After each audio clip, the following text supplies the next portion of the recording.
All right, it's like we've got a mountain of information here on Bitcoin mining, Yeah. specifically using wasted gas from oil and gas fields. Yeah, that's right. And it seems like, our listeners really trying to figure out if this could be a way to boost profitability, especially for those wells where, flaring is the only option, Right. or the gas prices are just dismal, or the quality just isn't good enough to sell. We're seeing a huge surge of interest from oil and gas operators. Really? Oh, yeah, especially those who are in that exact position. Interesting. They're sitting on a potential gold mine, or should I say Bitcoin mine. Right, Bitcoin mining. And they just need the right tools and knowledge to tap into it. So help me understand this. For our listener who's, knee-deep in oil and gas operations, why is this such a hot topic? Why is Bitcoin mining with wasted gas suddenly, all the rage? Well, it's a game changer because it flips the script on wasted gas. Okay. Instead of being a liability, a cost, you have to swallow, it becomes a valuable resource. A resource that can actually generate revenue. And especially when we're talking about oil and gas fields where selling the gas just isn't feasible. Right. This is a massive shift, in terms of profitability. Okay. I'm intrigued. Yeah. So let's get down to the nuts and bolts here. Right. These mobile Bitcoin mining setups. Okay. Help me picture this. Sure. What do these look like out in the field? Imagine a rugged, self-contained data center dropped right in the heart of your oil field. Okay. We're talking about modified shipping containers or skid-mounted units. Okay. Tough enough to withstand anything. Really? I mean, from the scorching desert heat to, freezing Arctic temperatures, these things are built to last. I can picture that. Yeah. But what about the inside? What's Okay. going on in these units? How do they actually work? Well, at the heart of it all are the generators. Okay. These units typically run on natural gas-fired generators, Uh-huh. often converted diesel engines that have been optimized to run smoothly on, wellhead gas. Interesting. So think of it as a direct pipeline from your well to a power source for your Bitcoin mining operation. So we're taking that gas that would otherwise be flared Yeah. and using it to power the Bitcoin mining operation. Right, using it to create the electricity needed to mine Bitcoin. It's like closing the loop, Exactly. but a profitable loop this time. Exactly, a profitable loop. You got it. Very cool. So I'm picturing one giant generator for Well, each of these units. Not necessarily. A lot of projects actually opt for multiple smaller units. Really? Yeah, think of it like a diversified portfolio. Okay. You spread the risk, maintenance becomes simpler, and you get a setup that can be really easily tailored to the output of individual wells. So spread the risk and make maintenance a little less of a headache. Exactly, you got it. But let's talk efficiency. Well- How much of that gas actually gets converted to electricity? Well, that's the key question, isn't it? The typical gas generator is going to convert around 25–35% of that gas's energy into electricity, and the rest of it escapes as heat. So there's definitely some room for improvement there. There is, yeah. What are some of the things that can be done to maximize that efficiency? Well, there's a rule of thumb.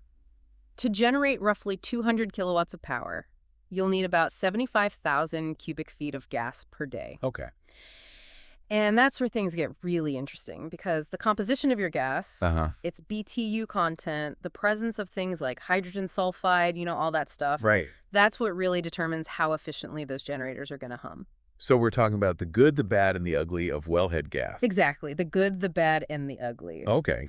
So that richer gas, the one with a higher BTU content, it packs more punch in terms of power generation. Okay. But it can also be a little bit of a wild card, Right. potentially causing knocking in the engine, especially if it's heavy with hydrocarbons like ethane and propane. Right. Too much ethane and propane can definitely make for a rough ride in an engine. Exactly. Yeah. On the flip side, Okay. you've got those inert gases, your nitrogen, your CO2. They might lower the BTU content, Okay. but they can actually smooth out that combustion process. Interesting. So it's a balancing act, finding that sweet spot for optimal generator performance. So it's not just a plug-and-play situation. No. You need to really understand your gas before you even think about firing up a mining operation. Absolutely.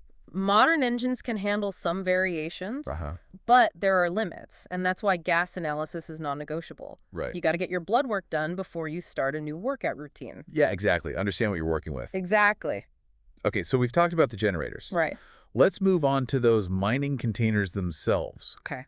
What's going on inside those metal boxes? Picture a high-tech, climate-controlled vault packed with racks of ASIC miners. Okay. These are the workhorses of Bitcoin mining. These specialized computers are crunching numbers day and night.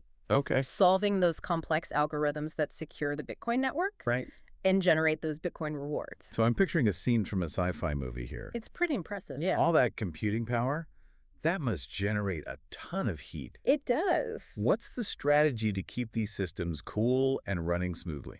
Well, that's where the engineering gets really impressive. Yeah, okay. These containers are designed with a dual focus, insulation to shield the equipment from the elements, and ventilation to keep those miners from overheating.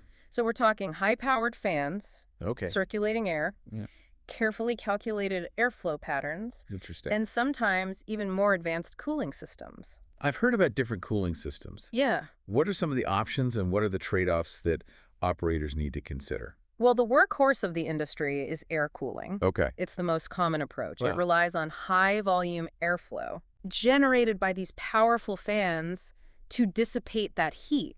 Okay. So think of it as creating a constant breeze over those mining rigs. So a supercharged version of the fans you'd find in your desktop computer. Exactly, you got it. Okay. But air cooling does have its limitations, especially in extreme heat. And dust management can also be a constant battle, especially in those oil field environments. I bet, yeah. And that's where immersion cooling steps in. Okay, now this sounds like something straight out of a tech lab. It kind of is. Are we talking about submerging these computers in liquid? You got it. Wow.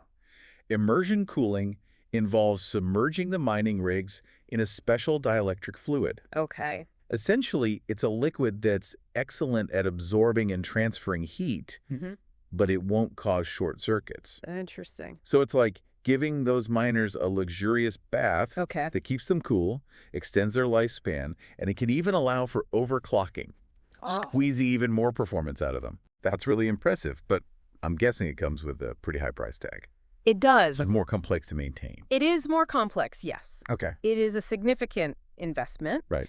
But for operations in those really scorching climates or where noise reduction is super important, it can be a game changer. So it's about weighing those pros and cons and choosing the cooling system that aligns with the needs and the constraints of the operation. Absolutely. Climate, electricity costs, technical expertise. Right. You got to factor all those pieces into the puzzle. Yeah, it's fascinating how much thought goes into creating these self-contained mining ecosystems. It is, yeah. In the middle of an oil field. Yeah. Okay, so we can't forget about the electrical infrastructure that's needed to power all of this. Yeah. We're not just talking about plugging a few computers into a wall outlet here. Definitely not. You're essentially creating a miniature power grid within that container. Wow. That generator's output, which might be medium voltage or 480-volt three-phase AC, needs to be stepped down. Right, to the voltage that's required by the miner. Okay. So that involves transformers, power distribution units, circuit breakers, and a whole lot of heavy-duty wiring. So it's a pretty robust and complex system. It is. You need a robust and safe electrical system. You know, proper grounding, surge protection, redundancy. Right. These are all critical considerations. We are talking about a potentially hazardous environment. We are, yeah. Safety is non-negotiable. And I imagine having remote monitoring capabilities is essential for these types of operations. It is, yeah, absolutely. Right. These days, these mining containers come equipped with some pretty sophisticated monitoring systems that allow operators to keep an eye on things from anywhere with an internet connection. Really? Oh, yeah. Wow. So they can check the status of each generator and miner, you know, in real time, adjust power draw, fan speeds remotely. Interesting. And even receive alerts if there are any issues, you know, like overheating or power fluctuations. So even though these units are out in the field, they can be managed with a level of precision that rivals a data center in a major city. that's the beauty of it. It really is amazing. With the right setup. Yeah. These mobile mining operations can run 24/7 with very minimal downtime. Wow. Even in the most remote and challenging environments. That's impressive. Yeah. So we've covered the power generation, the cooling systems, the electrical infrastructure. Right. What other technical aspects do we need to delve into here? Well, we can't forget about the fuel itself. Right. Remember, we talked about gas composition having a huge impact on generator performance. I think it's time to go a little deeper into how the characteristics of that wasted gas actually affect the efficiency and reliability of the entire mining operation. Yeah, we touched on BTU content, contaminants like H2S. Right. Let's unpack how those factors really play out in the real world. All right, so let's imagine pipeline quality natural gas is the gold standard, right? Yeah. It's consistent around 1,000 BTUs per cubic foot and relatively clean. Yeah. But the reality of wellhead gas, it's much more diverse. Right. It's a grab bag of varying compositions. Right. We know that wellhead gas can be unpredictable. Absolutely. Sometimes it's rich, sometimes it's lean, and sometimes it throws you a curveball. It does. With unexpected components. Absolutely. And those surprises can have a real impact on your mining operation. So, for instance, if the gas is heavy with heavier hydrocarbons, like ethane and propane, you're looking at potential engine knocking. Oh, yeah. Engine knocking, that's not a good thing. Not a good thing, no. Yeah, no, that's a familiar foe in the oil field. It is. It's not something you want to mess with. Nope. So what about the other end of the spectrum? All right, so on the other end of the spectrum, you might have a high concentration of inert gases, like nitrogen and CO2. They lower the BTU content, which means you need to burn more gas to generate the same amount of power. Right. It's like trying to run a marathon on an empty stomach. Okay, so you just don't have the same energy efficiency. You don't. So it's not just about having enough gas. Right. It's about having the right T kind of gas. Exactly. The right kind of gas for optimal performance. For optimal performance. You got it. Okay, and then there's the elephant in the room. Yeah. Hydrogen sulfide, H2S. H2S, a major concern in our industry. Oh, yeah. H2S, it's notorious. It is. In the oil and gas world. It is. It's corrosive. It's toxic. Right. And it can really create a whole host of operational and safety issues. For sure, yeah. So even a small amount of H2S can wreak havoc on your generator's internals, leading to corrosion, reduced efficiency, potentially even engine failure. Right. And if those H2S levels are high, it's a serious safety hazard for personnel. Absolutely. So dealing with H2S requires extra precautions. It does. I imagine it adds a lot of complexity to the operation. It does, yeah. If your gas has significant H2S, you're looking at pre-treatment before it even touches your generator. Okay. We're talking about chemical scavengers, iron sponge systems, maybe even amine sweetening units. Wow, so you're bringing a gas processing plant to your mobile mining site? Essentially, yeah. The goal is the same, though. Remove those contaminants and create a clean, consistent fuel source for your generators. It makes sense. It's all about ensuring that Bitcoin mining operation is running smoothly and efficiently. Clean fuel equals happy generator. You got it. Equals successful mining operation. That's it. Okay, so for our listener who's already dealing with these gas composition challenges every day, the key takeaway here is that they already have the expertise. They do. To tackle this. Yeah. It's just about applying that oil and gas know-how to this new world of Bitcoin mining. Exactly. Adapting and innovating. But before we move on, let's talk about noise. Okay. We've talked about these powerful generators, these fans running 24/7. Right. How do you address the noise levels associated with these mining units? Yeah. Especially if they're in sensitive locations. That's a great point. It's definitely a key consideration.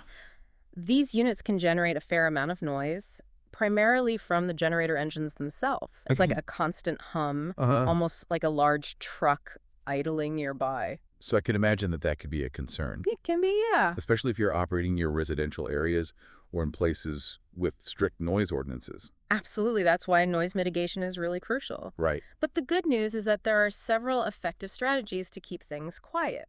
Okay, I'm all ears. All right, so one of the most common approaches is to fit that generator with a hospital-grade muffler on its exhaust.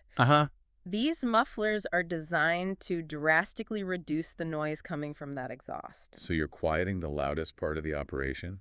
You got it right at the source. Right at the source. Yep, and it doesn't stop there. You can also add sound attenuation to the engine's radiator and fans. Okay. They can generate a lot of whooshing and whirring. So using things like baffles or sound-absorbing enclosures can make a big difference. So it's a multi-pronged attack on noise pollution. It is, tackling it from every angle. Okay. And don't forget about the mining container itself. Right. Those steel walls provide some inherent soundproofing, and a lot of the containers are designed with features like intake and exhaust deflectors. Interesting. That channel that noise upwards, away from those sensitive areas. So it's not just about silencing individual components. It's about designing the unit to minimize noise from the get-go. Exactly, precisely. And I imagine you can also get creative with placement within the well site as well. You can, yeah, if possible, orient that loudest side away from any nearby roads or residential areas. Right. And natural barriers like hills or trees can also help absorb some of that sound. So it's about minimizing your impact. It is. Being a good neighbor. Right. Operating responsibly. Right. You know, oil and gas operators are already well-versed in minimizing their environmental footprint. And noise pollution is part of that equation. Right. And by taking these steps, you know, these mitigation steps, you can ensure that your Bitcoin mining operation is both profitable and respectful of the surrounding community. So it's a win-win. It is. It is. And speaking of the environment, let's zoom out and talk about the bigger picture here. Right. What are the environmental and regulatory implications of using wasted gas to mine Bitcoin? Well, this is where things get really interesting. From an environmental perspective, using flare gas for mining is a pretty significant step forward compared to simply flaring or venting that gas into the atmosphere. Walk me through the logic. How does that work in terms of emissions? Right.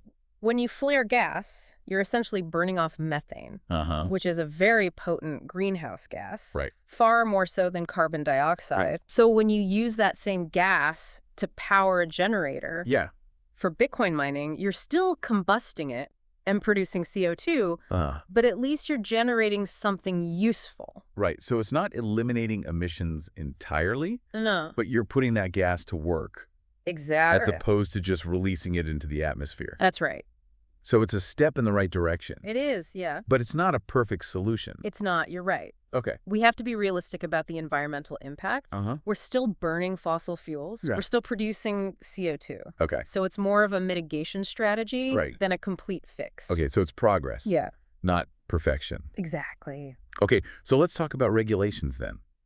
What permits and regulations come into play when setting up a Bitcoin mining operation? Yeah. Especially in the context of oil and gas fields.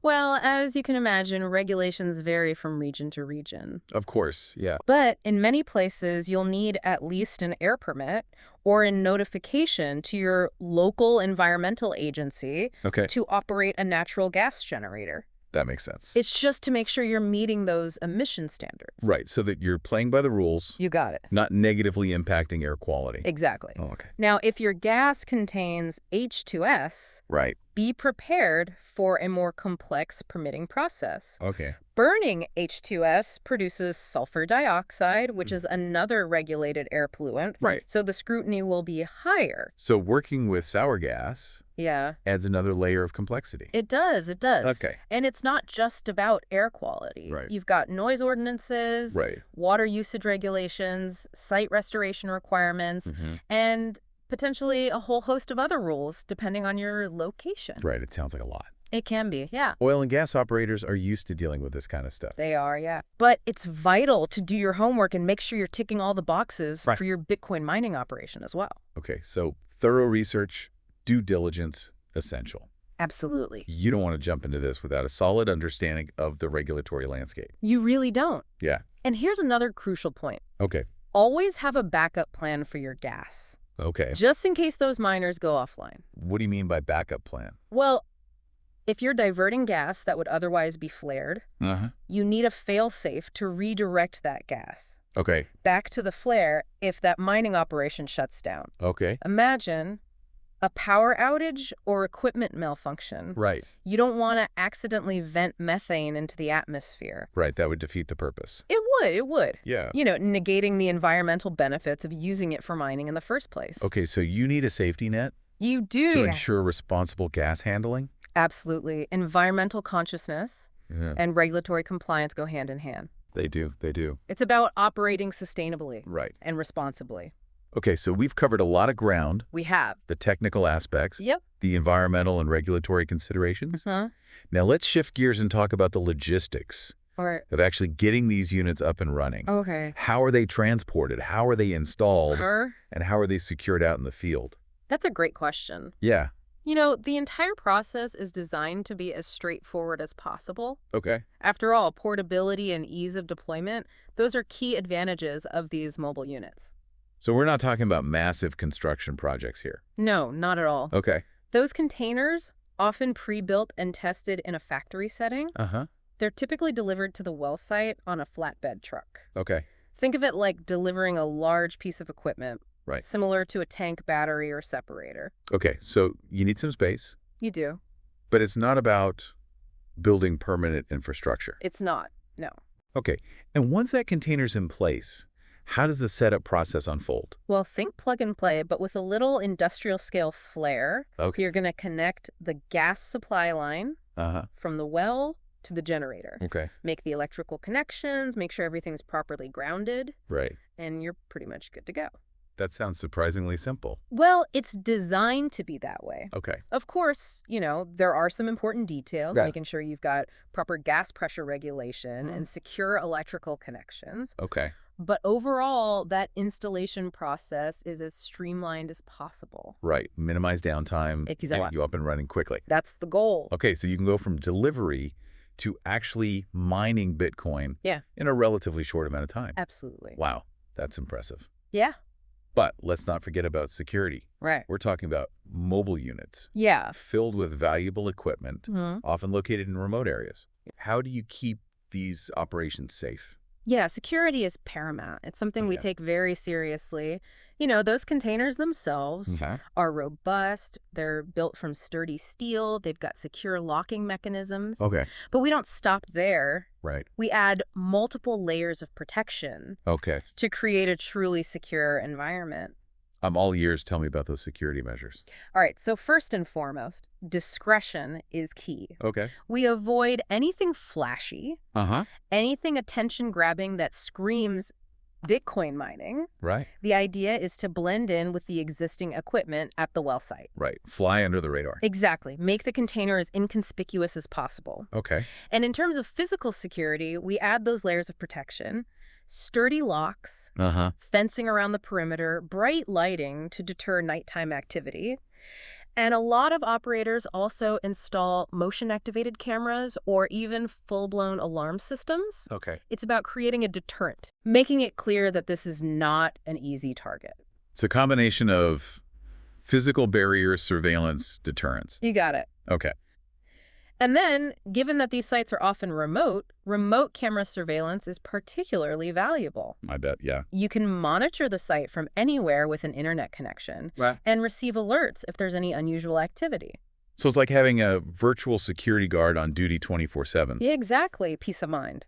But even with the best security measures in place, it's still wise to have insurance, right? Absolutely. Insurance is a must-have. Okay. It protects your investment against theft, vandalism, any other unforeseen events. It's car business. It is. Yeah. And the good news is that actual theft or vandalism of these units has been relatively rare. Really? Yeah, they are typically located in those remote, hard-to-access areas.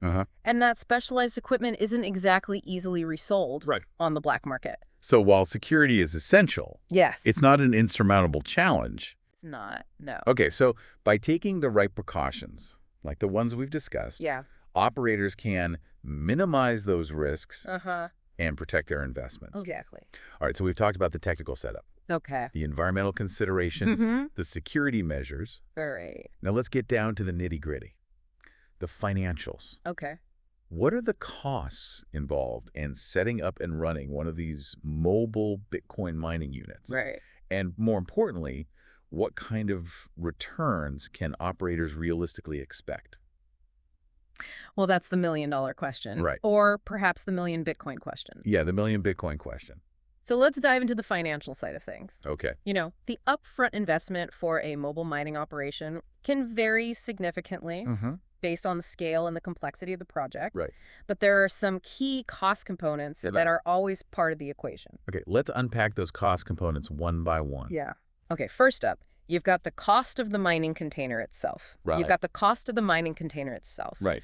Our prefabricated, climate-controlled data center in a box. Okay, so what kind of price range are we looking at for these containers? Well, it depends on the size and capacity you need. Okay. So a smaller 10-foot container capable of housing around 96 miners. Okay. That might set you back around $60,000. Okay.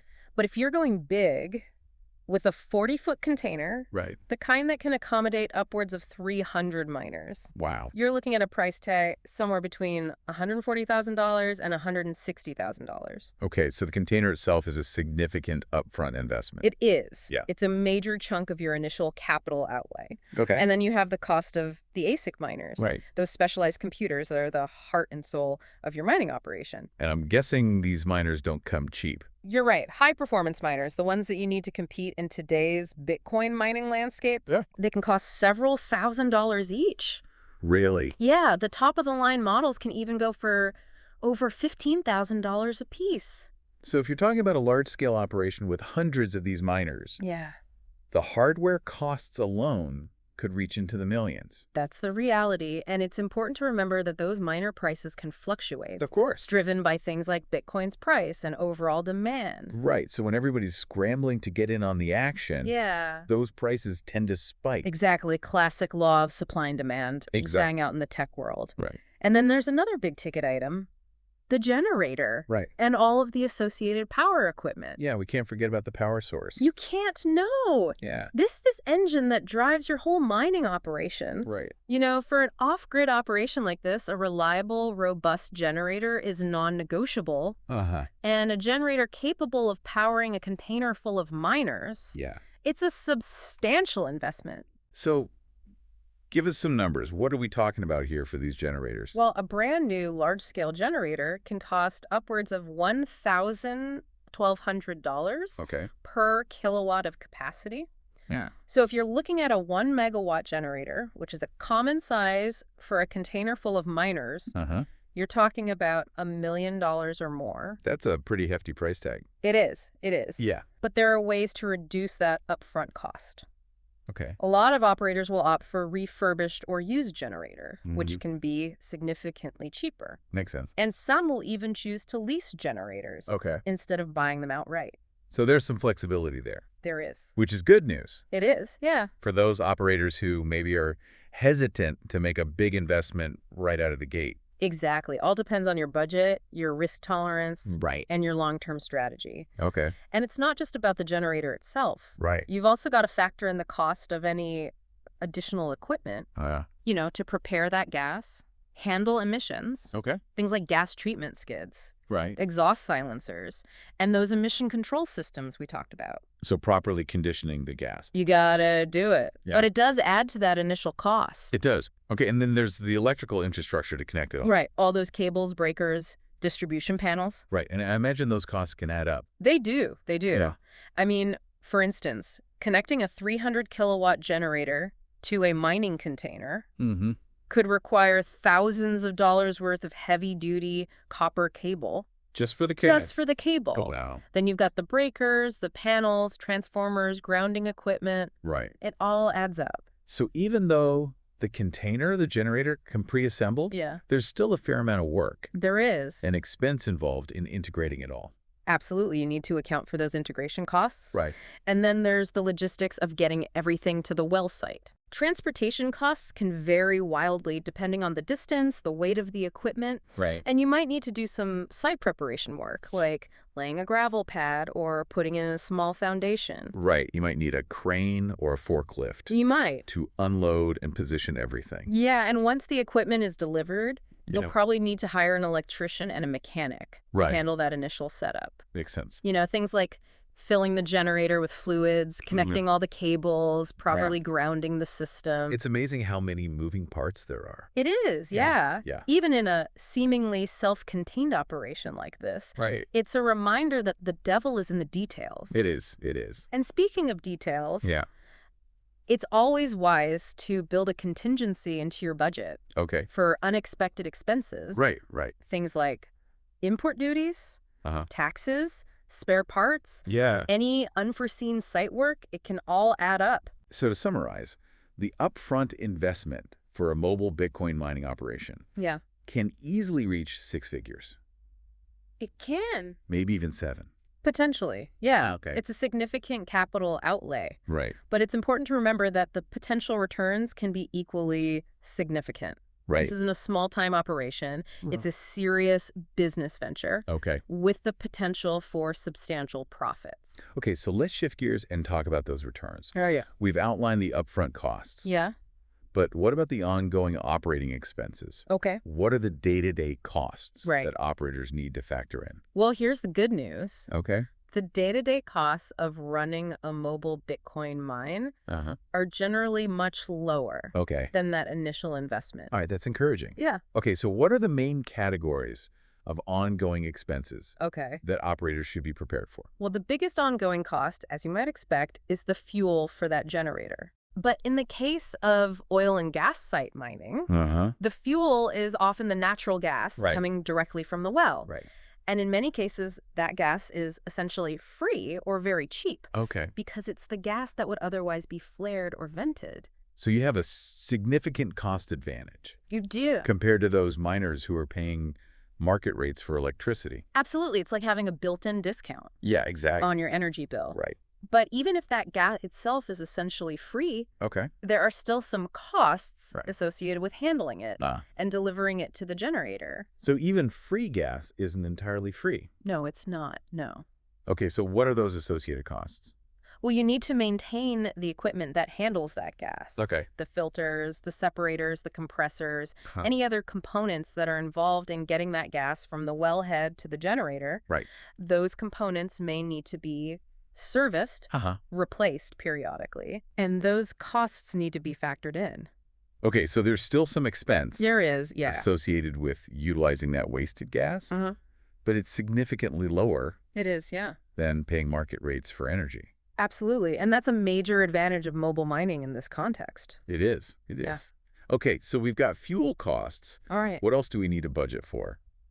Well, just like any piece of machinery, that generator itself needs regular maintenance. Of course, yeah. To keep it running smoothly. Right. You got to take your truck in for an oil change. You do. Yeah. So what kind of maintenance are we talking about? Yeah, what are we talking about here? Well, the usual suspects, oil changes, filter replacements, spark plug replacements for those gas engines, and the occasional overhaul to keep everything in tip-top shape. Right. These costs add up over time, but they're essential investments in the longevity and reliability of your operation. Right. You don't want a generator breakdown to disrupt your mining operation. Yeah. And cost you potential revenue. Exactly. Preventive maintenance is always cheaper than a major breakdown. Always cheaper in the long run. It is. It is. Yeah. And the good news is a lot of oil and gas field operators, they already have mechanics or technicians on staff who are familiar with maintaining these types of generators. So you can leverage that existing workforce. You can. And expertise. You can. Which can help control those maintenance costs. Absolutely. But even if you have that in-house expertise, you still need to budget for parts and labor.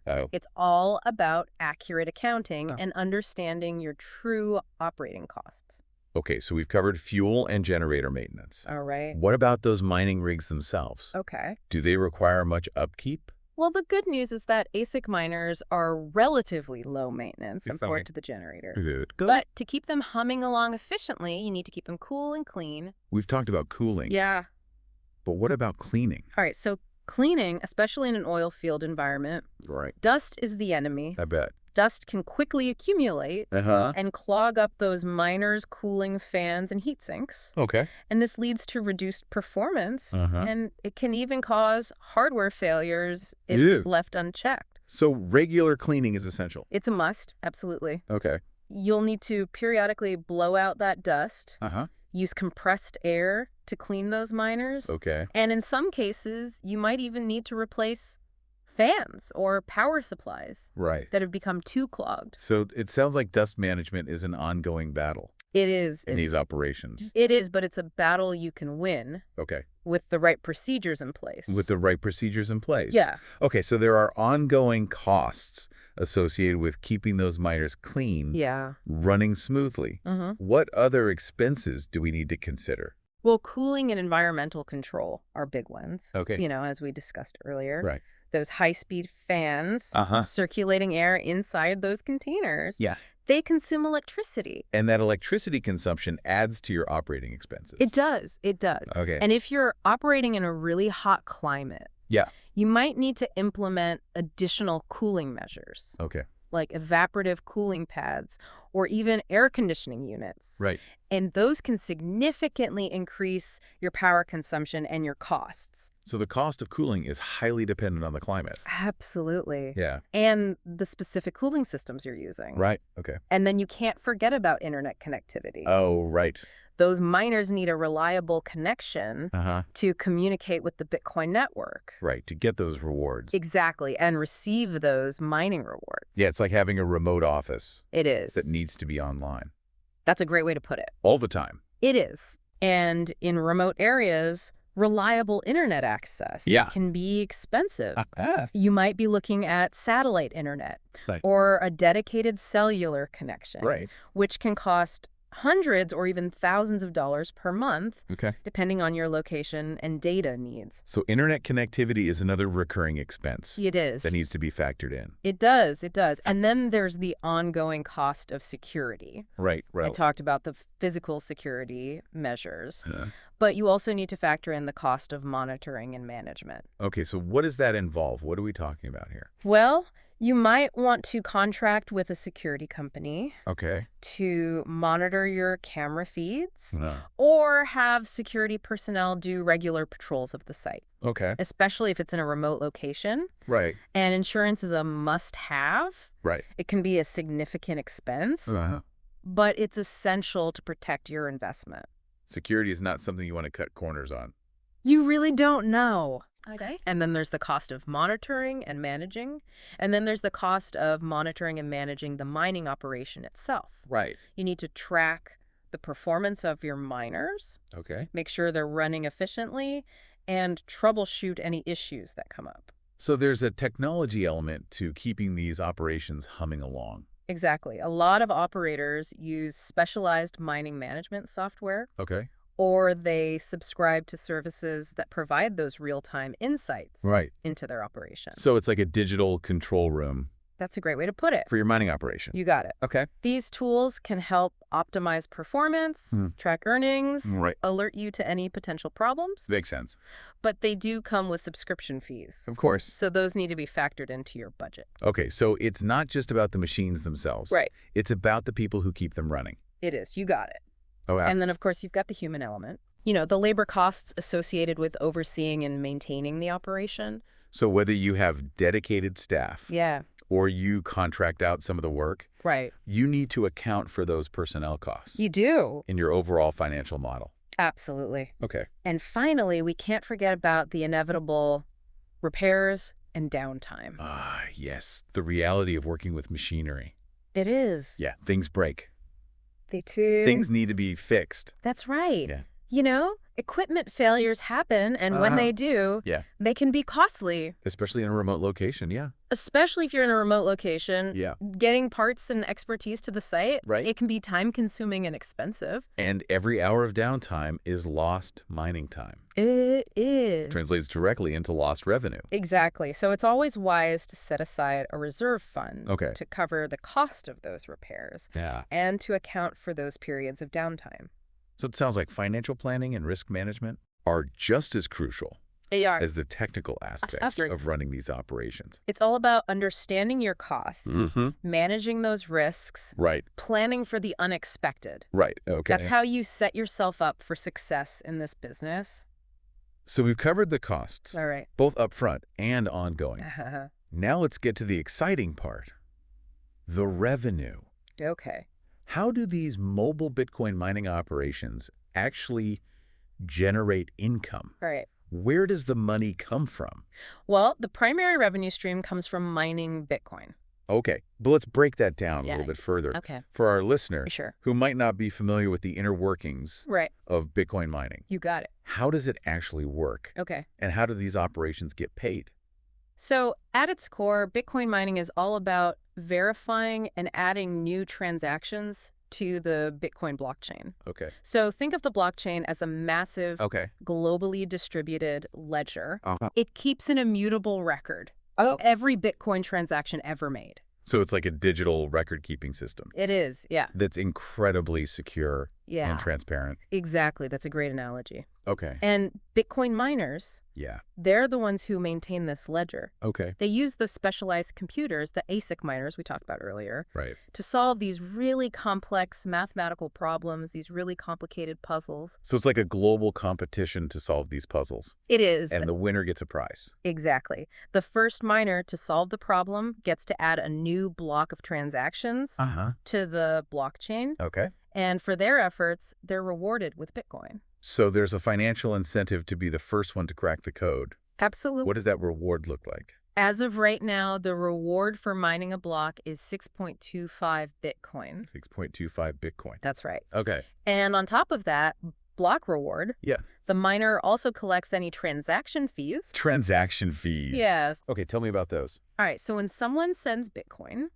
they can include a small fee to incentivize miners to prioritize their transaction. So it's like a little bonus. It is. To make sure your transaction gets processed quickly. You got it, kind of like a tip to the delivery driver to make sure your package arrives ASP.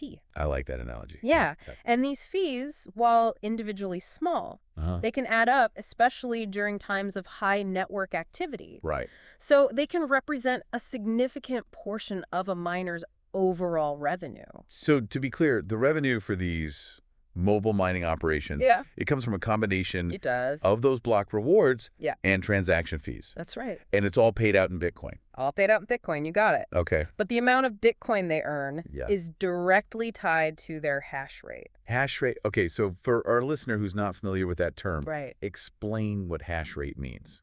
Hash rate is basically a measure of their computing power. Okay. How much computational muscle they're bringing to the Bitcoin mining network. So the more computing power you have, the faster you can solve those puzzles. Exactly. And the more Bitcoin you can mine. That's it. It's a competitive landscape. Right. Miners are always looking for ways to increase their hash rate, boost their earnings. Right. They're constantly upgrading their equipment, optimizing their operations. It's like a high-stakes game of technological one-upmanship. It does have that element to it, yeah. Okay, so let's talk about how these mobile operations stack up against the big guys. Okay. Against the traditional Bitcoin mining farms. Sure. The ones that are typically connected to the power grid. Yeah. What are the key differences? That's a great question. Yeah. And it's something a lot of operators are considering right now, as we've already discussed. One of the biggest advantages of mobile mining, especially for oil and gas operators, is the significantly lower cost of energy. Right. Using that wasted gas, that flared or vented gas, gives you a huge cost advantage compared to those miners that are paying for electricity from the grid. It's like a secret weapon in a competitive market. It is. It is. That cost advantage, it can really make or break your profitability. Right. In some cases, those mobile mining operations can achieve profit margins. That would be impossible for grid-connected miners. So they're able to mine Bitcoin more cheaply. They are. Which means they can make more money. Exactly. Okay. But it's not just about the cost of energy, right? It's not, no. There are other factors at play. There are. So what are some of those? Well, the price of Bitcoin itself is obviously a major factor. Of course, yeah. When the price of Bitcoin is high, miners make more money. Right. When the price drops, so do their profits. It's a volatile market. It is. And those price swings, they can be dramatic. Yeah, they can be pretty dramatic. And that volatility can make it really challenging to predict future returns. Right. It's like trying to predict the weather. Exactly. You can make educated guesses, but you never know for sure what's going to happen. You don't. Okay. So you are taking a calculated risk when you invest in a mining operation. Okay. You are betting on the future price of Bitcoin. Right. To a certain extent, yes. Okay. But, experienced miners understand this is a long game. They're not in it for those quick profits. Right. They're in it for the long haul. It's a marathon, not a sprint. Exactly. They're building a sustainable business. Right. And they're prepared to ride out those price fluctuations. It's about having a long-term vision. It is. For Bitcoin. Yep. And weathering the storms. You got it. Okay. And there are ways to mitigate those risks associated with price volatility. Okay. Some miners will use hedging strategies, like selling a portion of their mined Bitcoin on a regular basis. Right, so lock in some profits. Exactly. Reduce your exposure. You got it. Reduce your exposure to those price swings. It's like diversifying your portfolio. It is, yeah. Just like you would with traditional investment. Exactly. And another factor that affects profitability is the difficulty of mining Bitcoin. Okay, I've heard the term mining difficulty thrown around. Yeah. But I'm not sure I fully grasp it. Okay. Can you explain how that works? Imagine it like this. As more miners join the network and the total computing power increases, the difficulty of solving those mathematical problems, those puzzles, it also increases. So the more competition there is, the harder it gets to win those Bitcoin rewards.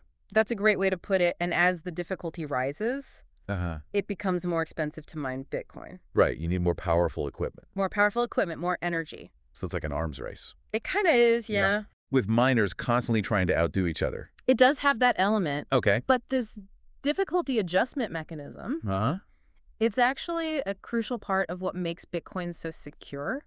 Interesting. It ensures that the rate at which new Bitcoin is created, it remains relatively stable, regardless of how much computing power is being thrown at it. So it's a self-regulating system. It is. That helps maintain the integrity of the Bitcoin network. That's right. But for those individual miners, it means that profitability is constantly in flux. They need to be able to adapt to those changes in difficulty and adjust their operations accordingly. So it's not a passive investment. It's not. No. You need to actively manage it. You do. It's a dynamic industry that requires agility and a deep understanding of the market forces at play. Right. So it's not a passive investment. It's not, no. Requires active management. It does. Strategic decision-making. You got it. And that's part of what makes it so challenging and rewarding. Okay, so we've talked about the cost structure. Right. The revenue streams. Yeah. Those key factors that influence profitability. Yeah. Now let's compare mobile mining with wasted gas to other Bitcoin mining methods. All right. How does it stack up against those massive grid-connected mining farms? Yeah, that's a great question. That we often see in the news. Each method has its own pros and cons. Okay. And it really comes down to your specific circumstances and your goals. So let's start by comparing mobile mining to those traditional grid-connected mining farms. Okay. What are the key differences? Well, as we've discussed, mobile mining has a major advantage in terms of energy costs. Right. Especially when we're talking about using wasted gas. Yeah. Those low energy costs can be a real game changer when it comes to profitability. Right. But traditional mining farms often have a different advantage. Economies of scale. Okay, so explain economies of scale. Sure. In the context of Bitcoin mining. So when you're operating at massive scale with thousands of miners in a single location, you can really leverage that size to your advantage. So you can negotiate those bulk discounts on equipment and energy. You can spread those fixed costs like rent, infrastructure, labor, over a larger operation. Okay, so the bigger you are, the more cost-efficient you can be. Exactly. It's the Walmart approach to Bitcoin mining. That's a good way to put it. And, that can be a tough advantage for smaller, more mobile operations to overcome. Okay, but mobile mining does have its own unique strengths. It does. Right, we talked about flexibility, being able to move your operation wherever the best gas sources are. That's a huge plus. It is. And, in a rapidly evolving industry like Bitcoin mining, that agility can be a major asset. Right. So adapt to changing market conditions. Yeah. Regulatory environments, energy prices, all of that. All of that. It's about being nimble. Yeah. And seizing those opportunities as they arise. It is. Okay. And another advantage of mobile mining is that it provides a more accessible entry point into the industry. Okay, lower barrier to entry. Exactly. You don't need a massive upfront investment to get started. Right, so it's appealing to those smaller players. It is, yes. Or those who want to test the waters. You got it. Before going all in. Yeah, you can start with a single container, a few miners, and scale up your operation. Makes sense. As you gain experience and see those positive returns. So it's a more incremental approach. It is. Which can be less risky. It can be, yeah. For those who are new to this space. Absolutely. Okay, so it's not just about comparing mobile mining to those traditional mining farms. Right. We also need to consider those operations that are using renewable energy sources, like hydro and solar. Exactly. How does mining with wasted gas compare to those approaches? We hear a lot about Bitcoin miners going green. Yeah. Using renewable energy. Absolutely. It's a hot topic these days. It is, and for good reason. It is. It is. So let's start with hydroelectric power. Okay. Dams. Fantastic source of renewable energy. And in some locations, they can provide very cost-effective power for Bitcoin mining. Okay. But there's always a but. There's always a but. They have a major limitation. Right. Geographic constraints. Right. You got to be near a dam. You do. Or a river with significant water flow. Exactly. You have to be located near a suitable dam or a river with significant water flow to generate that power. So hydro is great if you have access to it. It is, yeah. But it's not an option for everybody. It's not. Okay. And then there's solar power. Right. Solar farms can be built in more locations. Okay. But they require a significant upfront investment. Of course, yeah. And they're intermittent. Right. Meaning they only generate power when the sun is shining. Right. So you need a backup plan. You do. Or energy storage. You do. When the sun goes down. Absolutely. So solar is clean. It's abundant. It is. But it's not always the most reliable or cost-effective option. You got it. For Bitcoin mining. And that's where mobile mining with wasted gas really shines. Okay. It offers a really unique combination of benefits. Right. You know, it's environmentally beneficial because it utilizes a resource that would otherwise be wasted, reducing those emissions compared to flaring. Okay. And it's often more cost-effective than both hydro and solar. Right. Especially in certain regions where natural gas is readily available. So it's kind of a sweet spot in the Bitcoin mining landscape. It is. Yeah. It's a practical and potentially very profitable way to utilize an existing resource and reduce environmental impact. So each mining method has its own set of advantages. Disadvantages, its own little niche within the Bitcoin mining world. Exactly. The key is to evaluate your circumstances, absolutely, your goals, and choose the method that best aligns with your situation. You got it. And it's important to remember, this is a dynamic and evolving industry. Right. New technologies are emerging all the time.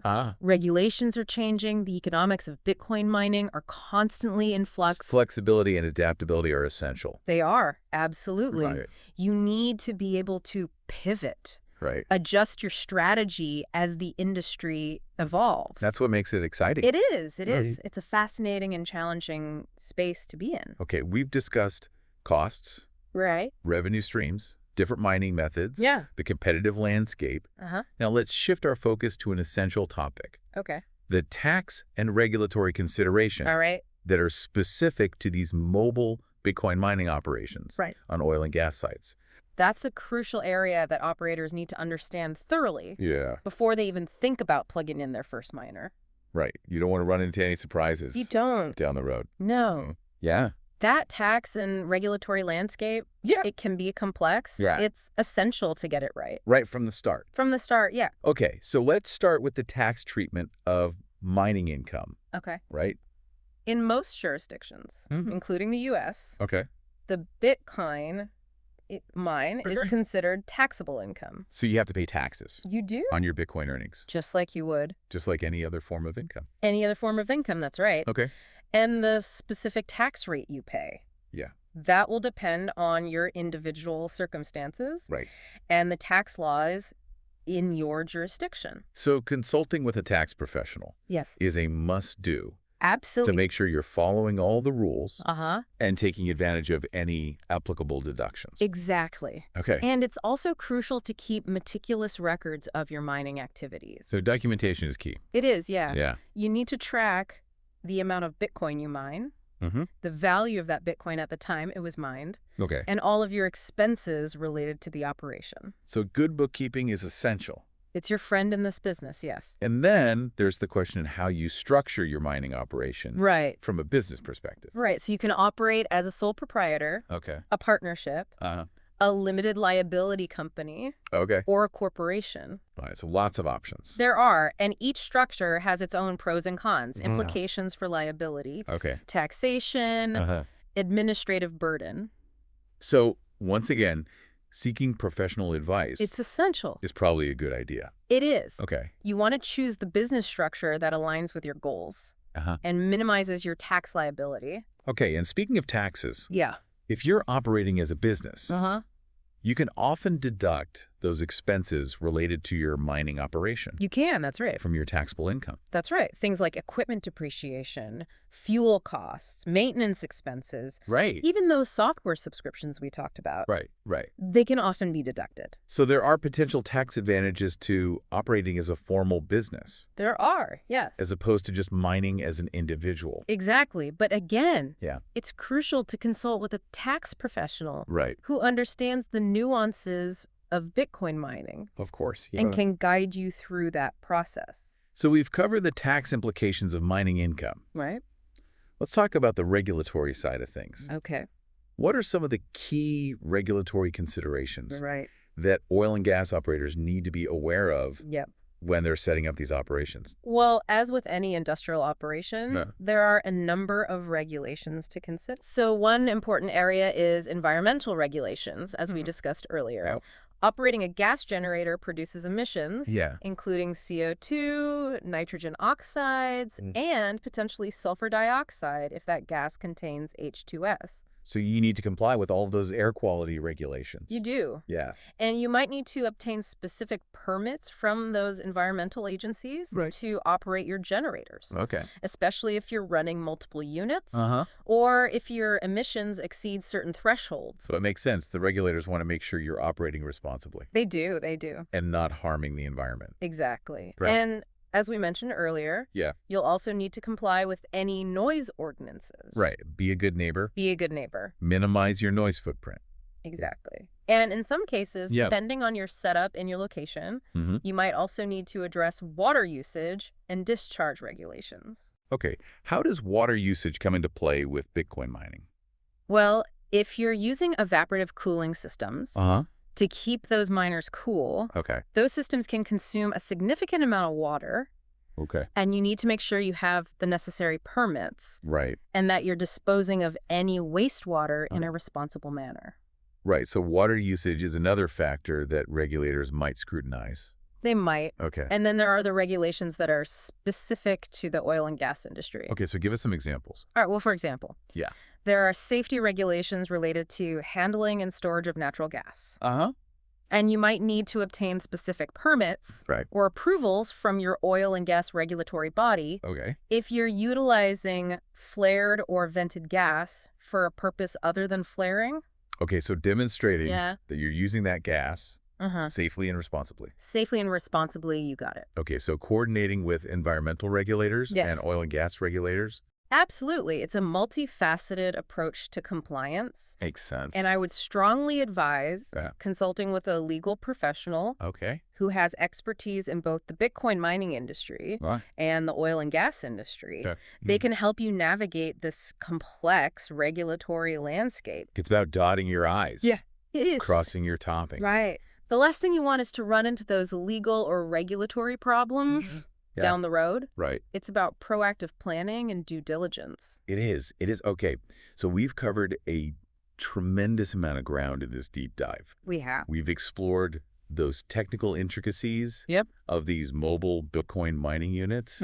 We've delved into the environmental and regulatory considerations. We have. We've talked about the logistics of transportation, installation, and then we really broke down the costs, Yes. the revenue streams, We did. and the competitive landscape. Absolutely. It's been a comprehensive exploration. It really has. And I hope our listener, who's clearly immersed in the world of oil and gas, now feels more informed, more equipped to make a decision about whether Bitcoin mining with wasted gas is the right move for their operation. We've provided the tools. We have. The knowledge to weigh those pros and cons, crunch the numbers, and make a well-informed decision. Absolutely. But before we wrap up, I want to leave our listener with a final thought. I love it. Let's do it. What if, Okay. instead of simply mitigating waste, we could actually turn those emissions Yes. into a revenue stream I love that. that funds the transition to cleaner energy sources? That's a powerful concept to consider. It's about turning a challenge Yeah. into an opportunity. Absolutely. Using innovation and technology to create a more sustainable and profitable future. Exactly. And that's what this whole movement towards mobile Bitcoin mining is all about. It's about finding creative solutions to complex problems. It is. It's about using technology Yep. to bridge the gap.